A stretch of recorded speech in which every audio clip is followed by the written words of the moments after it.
Hi friends, welcome to Preethi's Delicacy.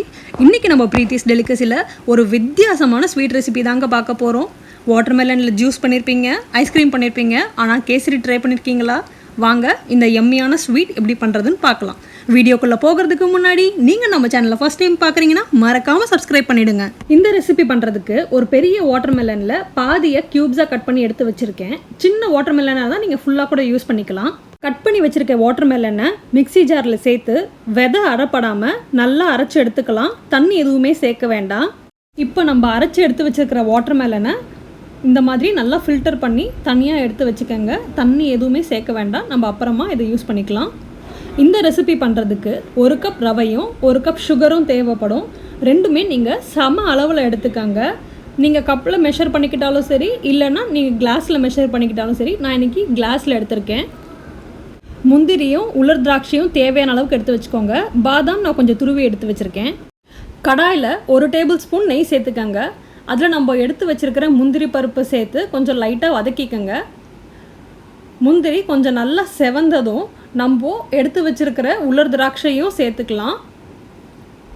பாருங்கள், முந்திரி திராட்சை ரெண்டுமே நல்லா செவந்து வந்துருச்சு.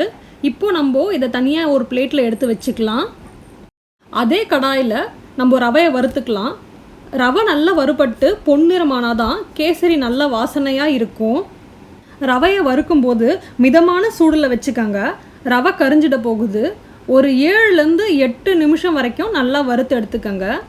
ரவை நெய்யில் நல்லா வறுபட்டதும் வீடே செம்ம வாசனையாக இருக்கும். ரவை இந்த மாதிரி பொன்னிறமானதும் நம்ம கேஸை ஆஃப் பண்ணிடலாம். இப்போ நம்ம அரைச்சி எடுத்து வச்சுருக்கிற வாட்டர்மெலன் ஜூஸை இதில் சேர்த்துக்கலாம். 1 கிளாஸ் ரவைக்கு 3 கிளாஸ் வாட்டர்மெலன் ஜூஸ் தேவைப்படுங்க. 2 அந்த மாதிரி கம்மியாக ஊற்றாதீங்க, ரவை வேகாது. கேஸ் ஆஃப் பண்ணினதுக்கு அப்புறமா நீங்கள் வாட்டர்மெலன் ஜூஸ் சேர்த்துக்கங்க. இல்லைனா ரவை கட்டிக்கும். ரவை கட்டி எதுவுமே இல்லாமல் நல்லா கரைச்சி விட்டதுக்கு அப்புறமா கேஸ் ஆன் பண்ணிக்கோங்க. அடுப்பை மீடியம் ஃப்ளேம்லேயே வச்சுக்கோங்க. ஏன்னா ரவை அந்த ஜூஸ்லேயே தான் வேகணும். பாருங்கள், ரவை வாட்டர்மெலன் ஜூஸ்லேயே நல்லா வெந்து வந்திருக்கு. இந்த ஸ்டேஜில் நம்ம சர்க்கரை சேர்த்துக்கலாம். 1 கப் ரவைக்கு 1 கப் சுகர் நான் ஆட் பண்ணியிருக்கேன். வாட்டர்மெலனே நல்ல ஸ்வீட்டாக இருக்கும். அதனால் நீங்கள் நிறைய சர்க்கரை சேர்க்க வேண்டாம். சர்க்கரை சேர்த்ததும் சர்க்கரை உருகி நல்லா இலகி வரணும். அது வரைக்கும் நம்ம கிளறி கொடுக்கலாம். இதில் ஒரு பிஞ்ச் உப்பு சேர்த்துக்கங்க. அப்போ தான் நல்ல ஒரு ஸ்வீட்னஸ் எடுத்து கொடுக்கும். இப்போ நம்ம இது கூடவே கொஞ்சமாக ஏலக்காய் பொடி சேர்த்து கலந்து விட்டுக்கலாம். நான் இதில் எந்த ஃபுட் கலருமே ஆட் பண்ணலை. உங்களுக்கு இன்னும் நேச்சுரல் கலர் தேவைப்பட்டுச்சுன்னா குங்குமப்பூவை சுடு தண்ணியில் போட்டு கொஞ்சம் ஊற வச்சு அதை இது கூட ஆட் பண்ணிக்கலாம். இன்னும் கொஞ்சம் நல்ல கலர் கிடைக்கும். இப்போது 1 டேபிள் ஸ்பூன் நெய் சேர்த்து நல்லா கிளறி விடுங்க. இது கூடவே நம்ம முன்னாடியே வறுத்து தனியாக எடுத்து வச்சுருந்த முந்திரி திராட்சையை சேர்த்து கொஞ்சம் நல்லா கிளறி விட்டுக்கோங்க. கடைசியாக இதில் ஒரு 1 டேபிள் ஸ்பூன் நெய் சேர்த்துக்கலாம். நெய் கடைசியாக சேர்த்தா தான் ஹோட்டலில் தர மாதிரி நல்ல வாசனையாகவும் இருக்கும், கையில் ஒட்டாமையும் வரும். அவ்வளோதாங்க, நம்மளோட வாட்டர்மெலன் கேசரி ரொம்பவே சூப்பராக ரெடி ஆகிடுச்சு.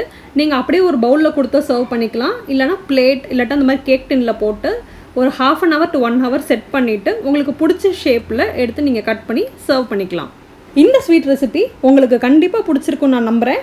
ட்ரை பண்ணி பார்த்துட்டு எப்படி இருந்துச்சுன்னு எனக்கு கமெண்ட் செக்ஷனில் சொல்லுங்கள். தேங்க்யூ ஃபார் வாட்சிங் த வீடியோ. என்னோட ரெசிபி உங்களுக்கு பிடிச்சிருந்தா மறக்காமல் சப்ஸ்கிரைப் பண்ணிவிடுங்க.